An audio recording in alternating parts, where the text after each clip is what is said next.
Good morning. Welcome to the Unitarian Universalist Fellowship of Central Oregon. My name is Crystal McCubbin Masterson, and I will be your worship host today. Welcome to those present in person and those present on Zoom. We're glad you're here. We are an inclusive community that affirms the mind, heart, and body in our search for truth and meaning. Here you will find both comfort and challenge for your spiritual journey. Whatever your age, income, or color of your skin, you are welcome here. Whatever your sexual orientation, gender identity, or life story, you are welcome here. If you are full of joy today, or if your heart is hurting, you are welcome here. If your beliefs differ from mine, but you are called to love, you are welcome here. Our gathering song this morning is hymn 168. We're so lucky to have our choir back with us. One more step.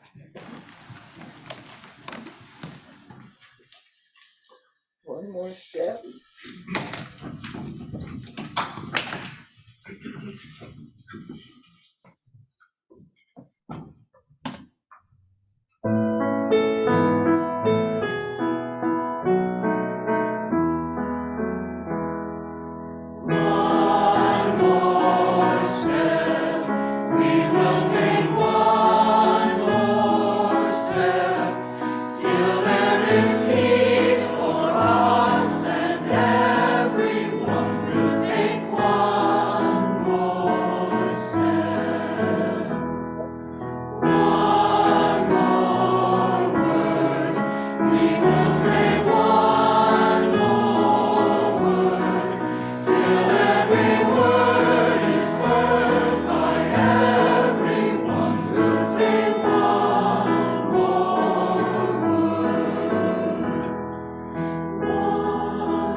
Thank you, choir.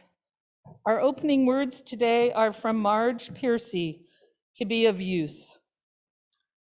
To be of use, I want to be with people who submerge in the task, who go into the fields, harvest, and work in a row and pass the bags along, who stand in the line and haul in their places, who are not parlor generals or field deserters, but move in a common rhythm when the food must come in or the fire put out. The work of the world is common as mud. Botched, it smears the hands, crumbles to dust. But the thing worth doing, well done, has a shape that satisfies, clean and evident. Greek amphoras for wine and oil, Hopi vases that hold corn, are put in museums, but you know they are made to be used. The pitcher cries for water to carry, and the person for work that is real. Our chalice lighting today the words will be read by Stephanie Irvin, and the chalice will be lit by Susie Hickman.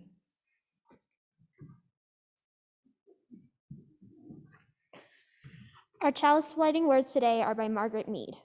Never doubt that a small group of thoughtful, committed citizens can change the world. Indeed, it's the only thing that ever has.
Good morning. I'm Amy Brock, and I'm the Director of Religious Exploration for Children and Youth. This month, we are exploring widening the circle with our Soul Matters theme. And today, that's taking us toward compassion. Compassion is a word that we use to describe concern that we feel for one another. It means that we want to treat one another kindly and with care. There are many ways that we might have compassion for each other. In some churches, they have a ritual called passing the peace. It's a time in this service where they wish one another peace. And in some faith traditions, people do this when they're outside of church as well. Muslim people say in Arabic words that mean peace be with you. And when they say this, they're wishing for peace, but they're also saying justice be with you, mercy be with you, love be with you, compassion be with you, God in all their forms be with you. All of those ideas are embedded in the word peace. They mean peace, and peace means those things. To wish someone peace is a compassionate action that's almost like a prayer, in the sense that a concern is voiced and heard by those who might respond in some way. We don't typically pass the peace to one another in our UU faith as part of our regular services, but we do very much practice justice, mercy, love, and compassion, the things that make up peace. The journey toward peace is long and sometimes hard, and there are often bumps and jumps along the way. And our hymn number 131 from Singing the Living Tradition reminds us that love will guide us, and peace has tried us, and hope inside us will lead the way, and that we can change the world with our love. In a few moments, after the Children's Covenant, our young people will leave the service to go to their religious exploration classes. As they leave, we invite you to reach your arms up and make a rainbow if you're on the outsides. And if you're on the inside, you can reach one arm up on one side and one arm up on the other side so that you can sort of make a rainbow as they walk through in a safe way. And as our young folks exit today, I invite you to consider silently saying in your own heart to those that are around you, far away from you, and passing by, peace be with you. May it be so. And so ends our time together today. Let's all say the Children's Covenant.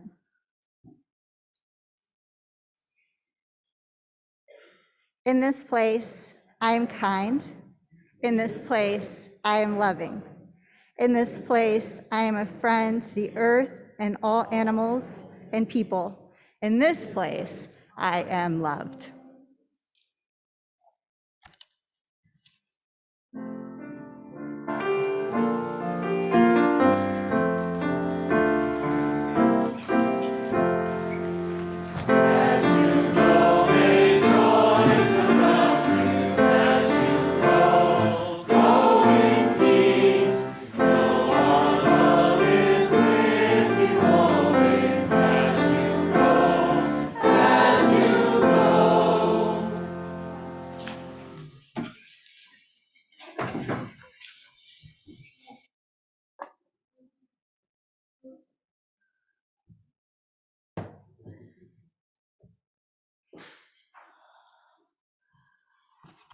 Now is our time that we express our joys and sorrows. You may be full of joy this morning, or you may be carrying a heavy burden. This is a time when we have the opportunity to share what is in our hearts and to connect with the community that is gathered. I will read the joys and sorrows I have, and you may add them in the chat if you are on Zoom. Oh, one more. This is also a time you may light a candle on the sides of our sanctuary hall for a joy or sorrow. We start with the joy from Chela. Despite a weird week of wacky winter weather, I enjoyed a quiet afternoon reverie yesterday, wrapped up in a blanket outside, listening to birdsong. Even though unseasonably warm, I give thanks for the simple pleasure. Diane Darling offers a sorrow for the family of an old friend who suddenly died of a cerebral hemorrhage. Joy for my friend who had her hip replaced and is on the road for recovery. Prayers for Ukraine and all their innocents. Annis Henson writes, my sister had a minor stroke on Tuesday.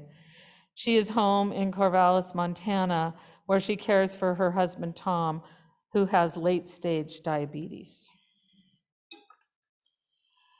Ginny McKee adds a sorrow, profoundly sorry about Jeffrey Lee, I believe it's Knievel, I hope I'm saying it right, who died out in the cold Wednesday morning, and for all of our unhoused neighbors who are suffering so terribly at this time. James Simmons Cox writes, a delight for the rainbow this morning. I too saw that rainbow. Heartache for the homeless because of war, poverty, or other misfortune.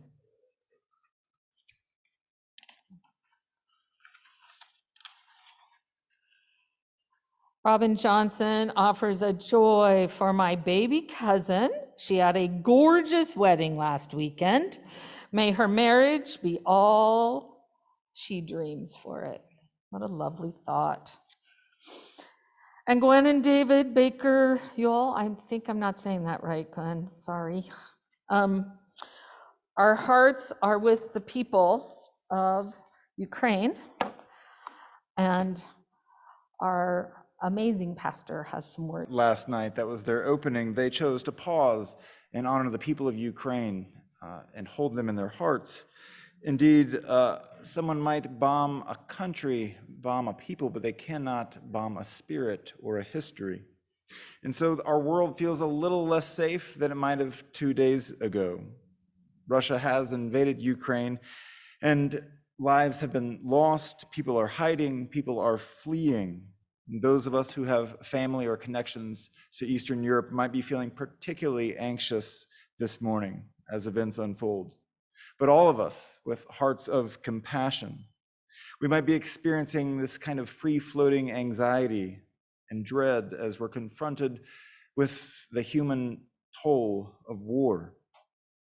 And even as I witness the defeat that violence reveals and causes, the ways that we are broken as people and are capable of hurting each other, I'm also watching that spirit of human resilience, of humans, of Russians, of Ukrainians, taking to the streets to demand an end to this invasion.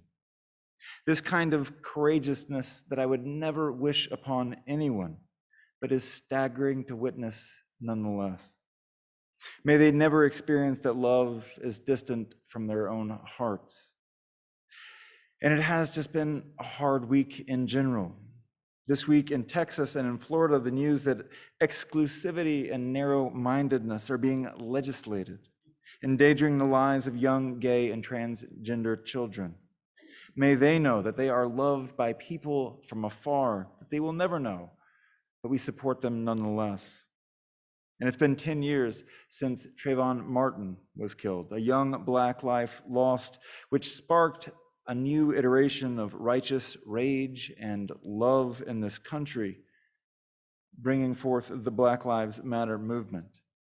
May we continue on in our seeking for justice until a young Black man can walk down the street with no fear in their heart simply because they're wearing a hoodie. Amidst all the struggles in the world, we also carry our own burdens in our lives. Our hearts are full as we care for our children and their struggles, for our parents and their struggles, for our friends and for our community members. We wish sometimes for the world to just look different than it does, for the breaking to stop, for the healing that we're embarking on to hold just a little longer. And sometimes it doesn't feel like that. So this morning, we just surrender to the mystery as it is, to life unfolding. And as we do that, we give thanks. We give thanks in the midst of hardship for those people who greet us on Sunday mornings, those people who show up in the streets, those people who continually fight for justice, for the world that we hope to see, for those people who hear hard news and then offer their very lives and their very bodies to try and make love real in our world, for those people who bake bread and share it, for those people who put on a tea kettle and sit down for a conversation. We give thanks this morning for people who share long knowing sighs with us. And we give thanks for those people who share deep belly laughs with us. Amidst all the hardship, there is so much to be grateful for. So we lament, yes, and we are grateful, yes. And we know that we are not alone. We remind each other with our presence here, with our intentions, with our love, that there is so much beauty in this world yet to be experienced by us. It's there. So we turn our hearts and our attention to that beauty, even while our heart breaks. We hold that space for each other this morning. Amen.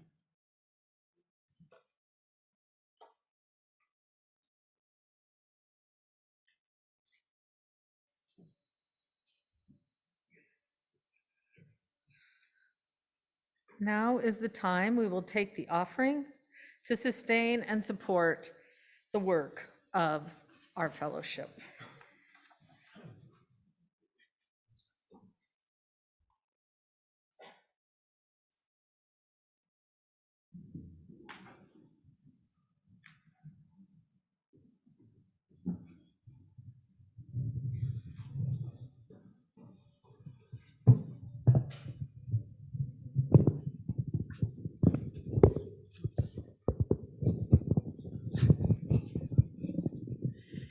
Okay, I was just going to play this song, but I feel like the words are so fitting, so I'm going to sing along. Count on me through thick and thin, a friendship that will never end. When you are weak, I will be strong, helping you to carry on. Call on me, I will be there. Don't be afraid. Please believe me when I say, count on. I can see it's hurting you.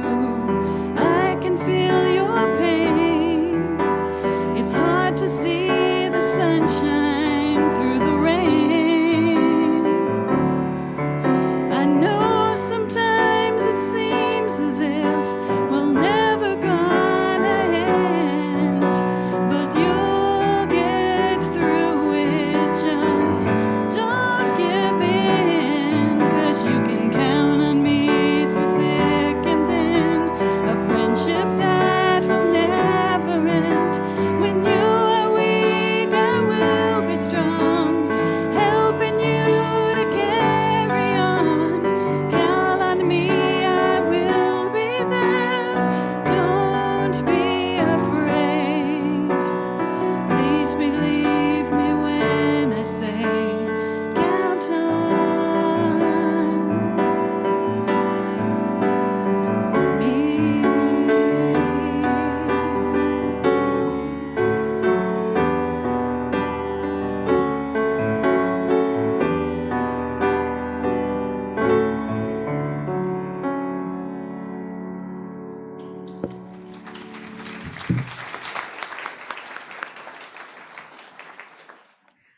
Aren't we so lucky to have Debbie with us?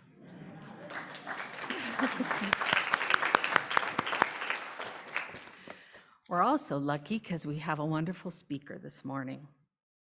Our speaker today is Jamie Bianchini. I got some tutoring on that. Jamie has spent the last 2 decades globetrotting nearly 100 countries to explore his passions of adventure sports, intercultural connections, and social entrepreneurship.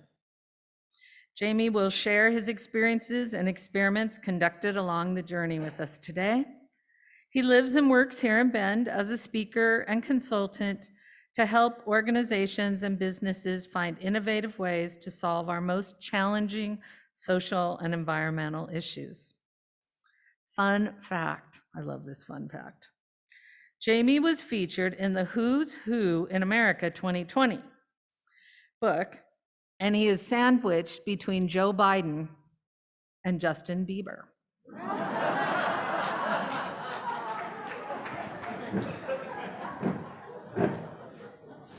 Thank you very much. The sound is working? Okay, I was told this is my safe zone here, that I can take off the mask, so I respect you guys. If I get too close, you can remind me. I'll try not to fall off the step. Thank you. My wife and I bought a house here on March 20th, 2020, just down the road, and came up and saw this beautiful church. I'm like, oh, well, we can't really go to the church right now. Everything kind of closed down. So this is my first time being in here, and I've always said, one of these days I'm going to go in and check out this congregation. And I'm very happy to be here, very happy to be here. And so if anyone's in the back there and can't see the screen that's up here, you might want to move around, because we're going to be taking a trip around the world together today. I think it's fitting with what's going on. We haven't had for 2 years the ability to connect with our world, connect even locally, much less take a passport and go out and connect on a deeper level with the rich cultures and faces and languages that are out in the world. So without further ado, usually I do this talk in about 45 minutes, so compressing it down to 15-ish was a bit of a challenge, and I'm not going to deprive you of going around the world, but we will need to move a little bit faster. So if you didn't have enough coffee this morning, you might want to stand at the edge of your seat here and hold on to your handlebars. It's going to be fun. So we're going to start with a quote by Thich Nhat Hanh. As you may know, he finally passed last month, but this is one of my favorite quotes. Awareness is like the sun. When it shines on things, they are transformed. So there's a couple nuggets that I've taken in my 50 years of this life that I'll share on a slide like this with the sun, to invite you to shine awareness on where it might be of help to transform our lives going forward. So let's start at the beginning. When we're babies, when we're kids. Beyond just being super cute, there are some things we're born with. We're very curious, right? We put things in our mouth, and we really want to explore. We're also very open and trusting, right? There's not a lot of barriers of like skin color or of fear or of anything like that when you're a kid. But people didn't know that we're actually born being compassionate.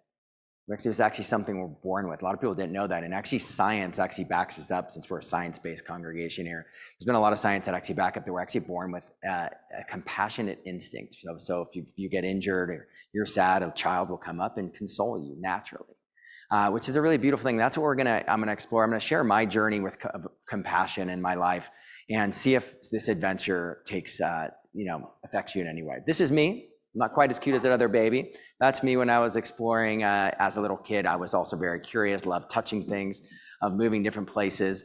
And as I got older, that exploration and that adventurous moved to bicycles. I loved riding my bike. It gave me great sense of freedom to go and see what was on various areas of the neighborhood. And I also loved looking at globes. For some reason, looking at globes and maps and spinning that globe and wondering where I was going to end up, I was extremely curious. And I said, I'm going to eventually go and travel the world one day. Even as I went into college, I graduated from college. I won the award of best business plan at school. I was very proud, but still was like, I'm going to go and travel the world. But then in graduated college, this is what happened. I started to become quite a bit more serious, right? For some reason, layers really unconsciously, layers of fear slowly came on top of me, and expectations and belief systems that said, stop playing around, get serious.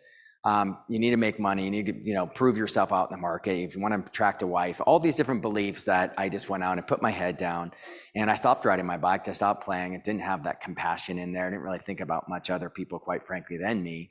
But my journey ended there. About at age of 28, I went bankrupt. And I hit a rock bottom point in my life where I destroyed a lot of relationships, destroyed my health. The girl I thought I was going to marry left me, and I hit this rock bottom point that I was almost homeless. And it was a very hard time, but looking back on it, it was a huge blessing because it literally just shattered all those layers off of fear that really weren't who I was. And it gave me the opportunity to kind of reset and relook at my life and just hit the reset button, so to speak. So at that point, I said, at any cost, I'm going to ride my bike more. Okay, I don't care if my parents don't think I don't care if I make enough money and I don't have as much reputation. I'm gonna ride my bike more, and by golly, I'm gonna travel, and I'm gonna go do this big trip, and I'm gonna go and explore my world. Well, I had no money, so I was completely broke, but I was determined to go and travel around the world.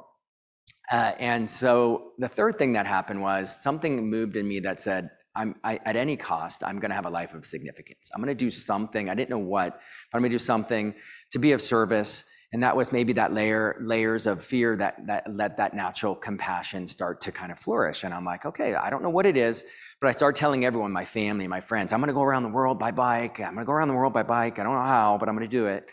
And everyone just said the same thing. You're crazy. You're gonna get killed. You're gonna get kidnapped. The Muslims are gonna kill you. I know all these different fears, and a lot of them unjust fears, as you can imagine. So that's where my inspiration came to create Peace Peddlers, which is a suiting topic for what's going on.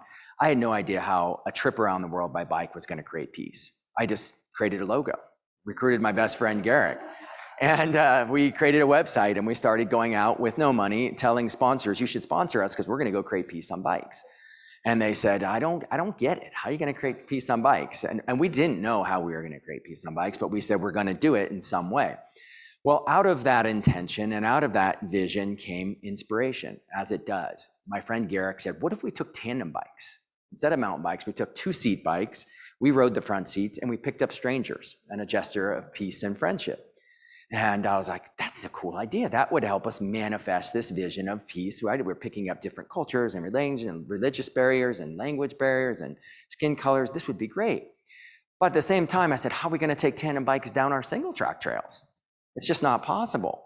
And so we're in a little bit of a predicament, but we said, let's figure it out. We got to find a way to do both. We didn't know how, but we'll find a way to do both. Well, a couple of days later, Garrick sent me this drawing, my good friend, and he said, we could make a single bike and a tandem bike in the same bike. Nobody had ever done it before. We called it a tangle. So now we went back to all the sponsors that said no, and we said, hey, we have a new spin on this. We're going to do an international mountain bike trip that does have a plan. We have this tandem bike, and now they all perked up. They said, now this has a plan. This is cool. This is different. We ended up finding 40 corporate sponsors to believe in our vision, and we set off and we realized our trip. We started in Japan. Neither of us spoke any Japanese, so we didn't know how we were going to actually tell people to get on the back of the bike. But we just pointed at the seat and we smiled and we gave thumbs up, and people accepted that spirit of play with open arms and hopped on the back of the bikes from the back roads of Japan to the side alleys of China. That spirit of play was accepted wholeheartedly. And so by the time we were ready, we were in Xi'an, China here on the way to just start going up to the Himalayas towards Nepal and Tibet. We thought we were invincible. Super proud, very happy until this happened. I don't know if anyone reads Chinese in here, but you can see our faces, and there's only one bike because someone stole one of the bikes in broad daylight on country 3 of 81. We were pretty devastated, but we're also very determined to find the bike. We got in the newspaper, we made flyers, we made a lot of noise. We told everyone, please help us find the bike.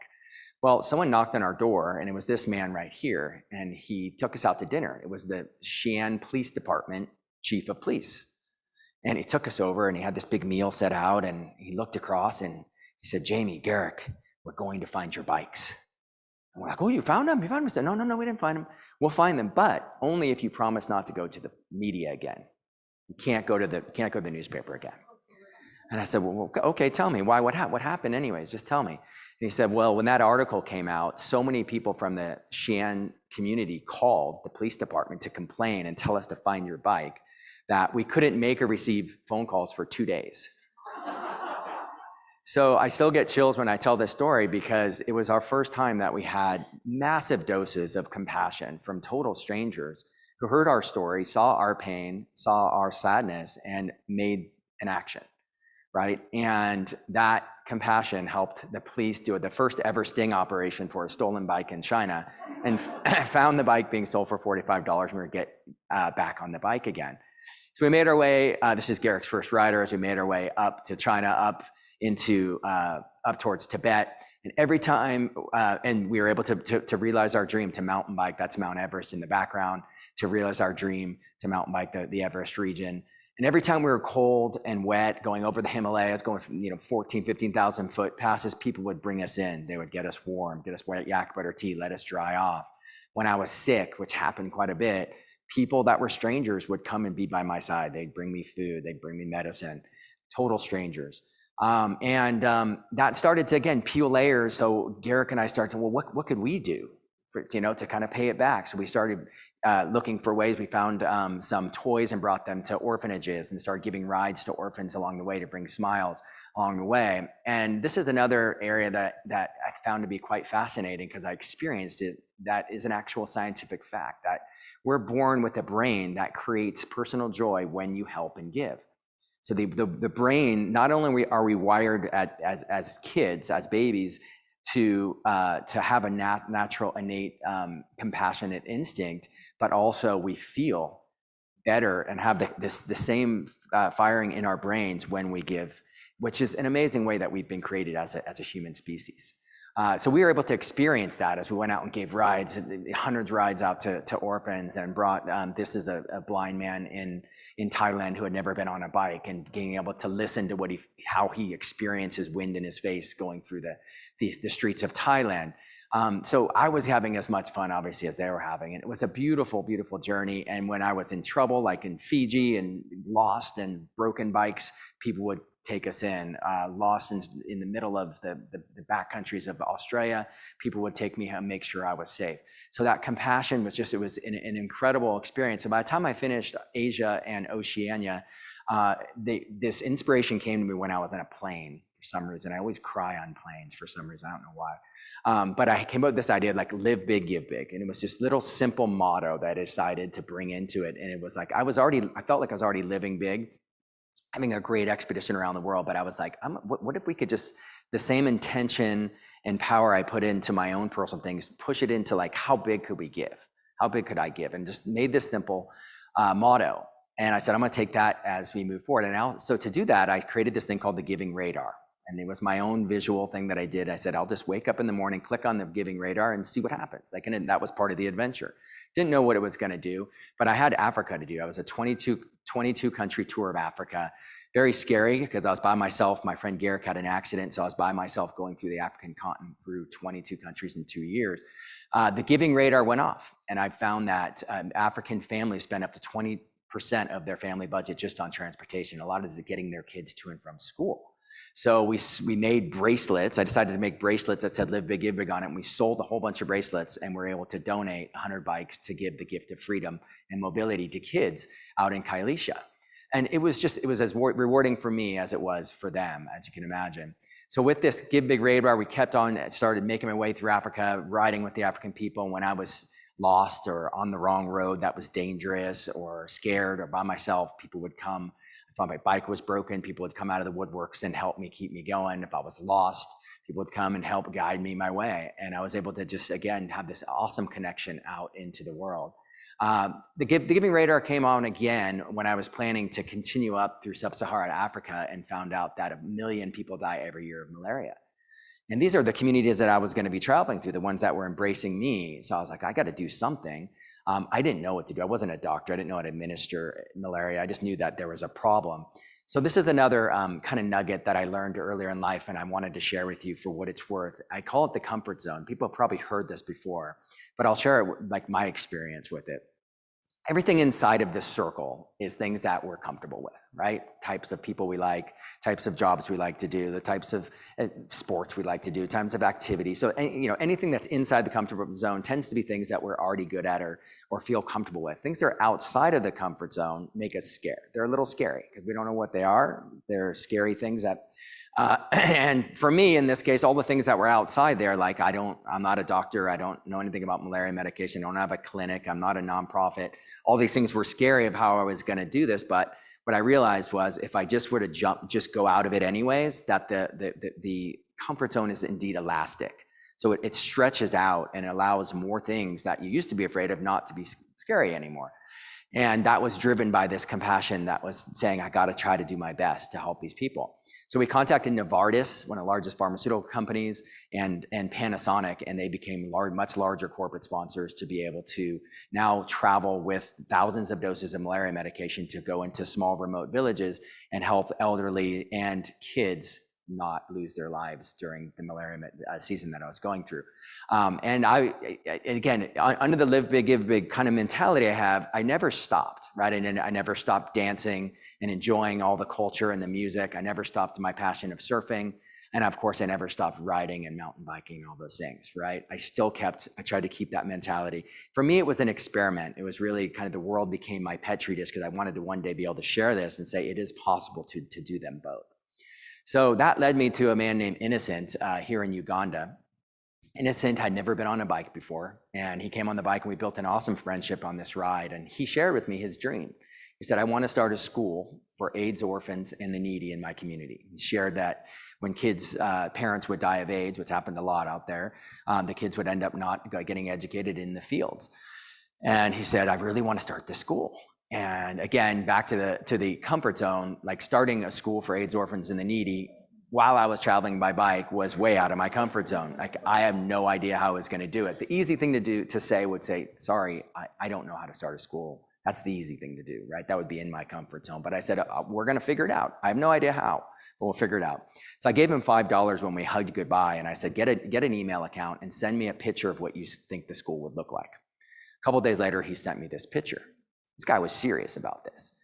In the meantime, I was riding back up the coast of West Africa, and I would send him little email tasks, and I would keep riding and meeting the people and eating great meals in the kitchens and all the way up to Morocco.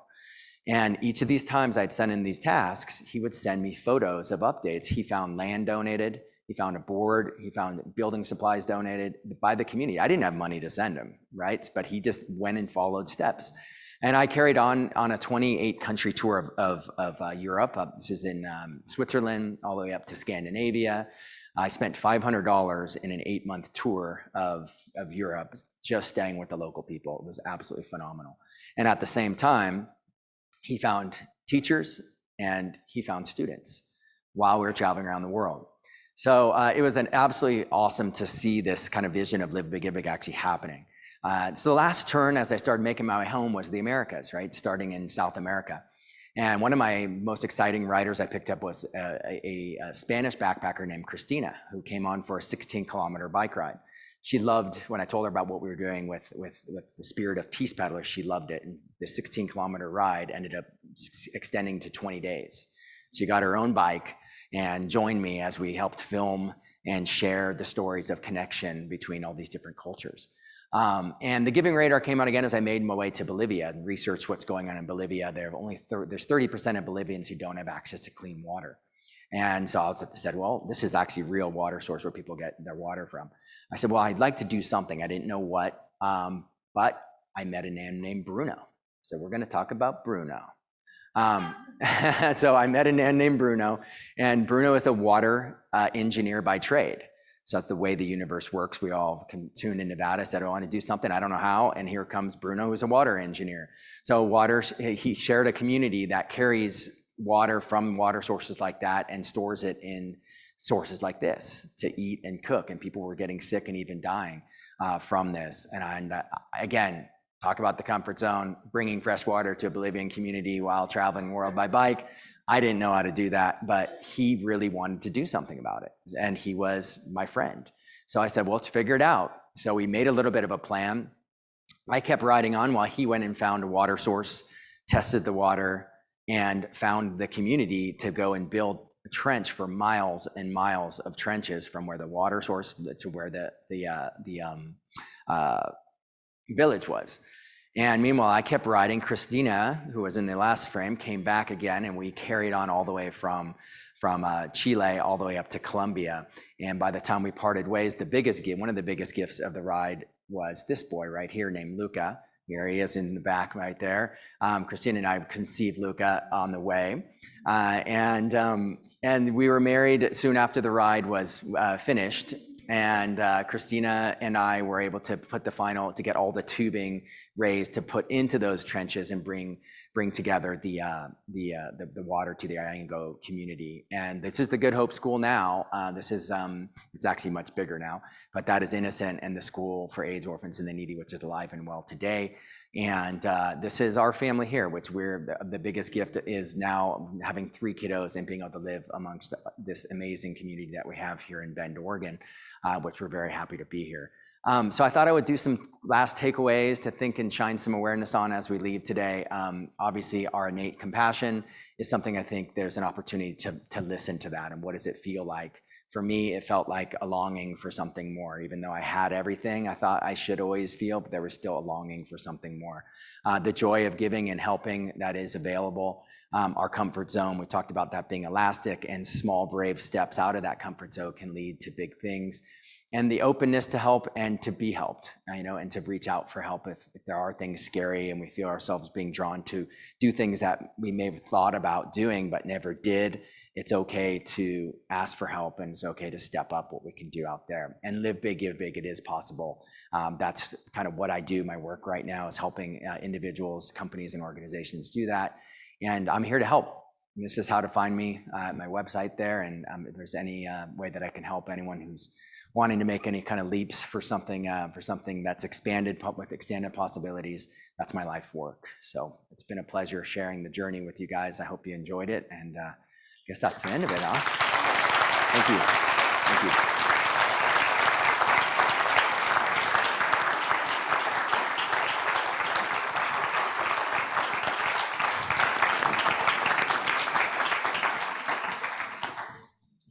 Thank you, Jamie.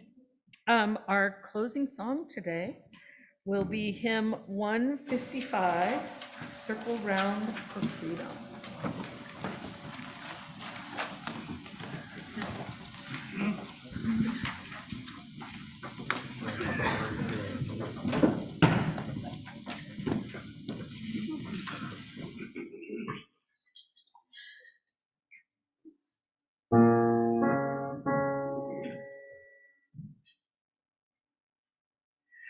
Circle round for freedom, circle round for peace, for all of us in prison, circle for relief, circle for the planet, circle for our souls, for the children of our children. Keep a circle whole.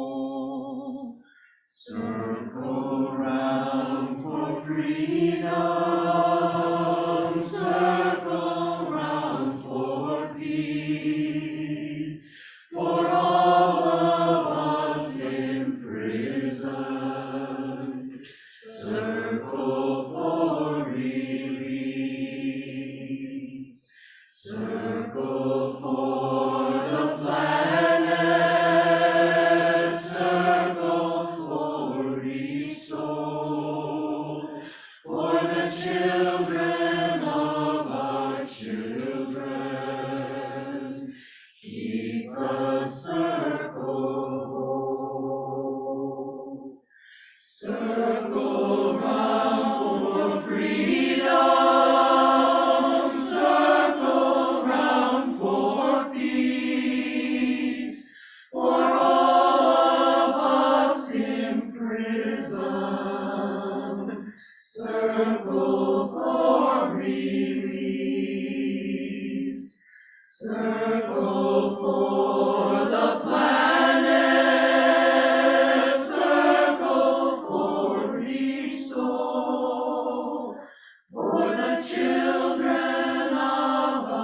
children.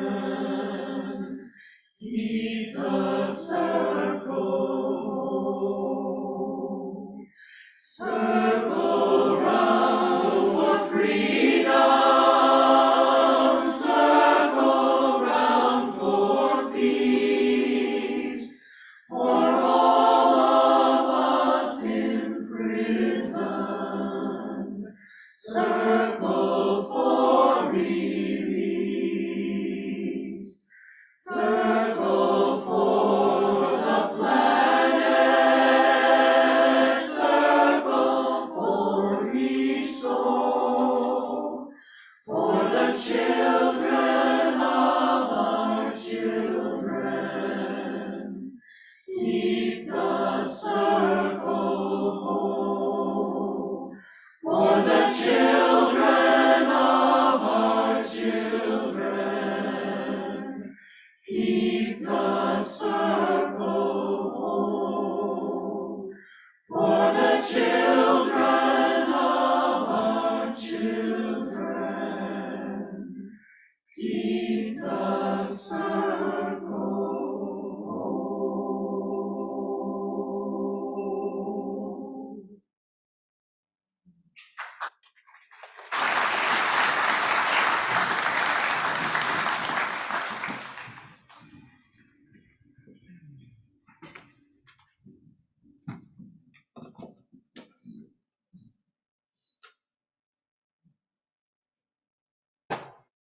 Will you please join me in saying our covenant? It's on the back of your skyline. Love is the spirit of this fellowship, and service is its law.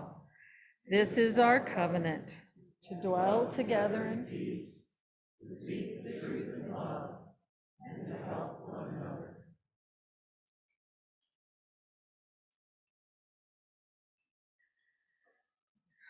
I wish you peace today. May we all pass the peace as Amy talked with us about. May there be joy in your heart despite the pain that might also be there. Blessed be.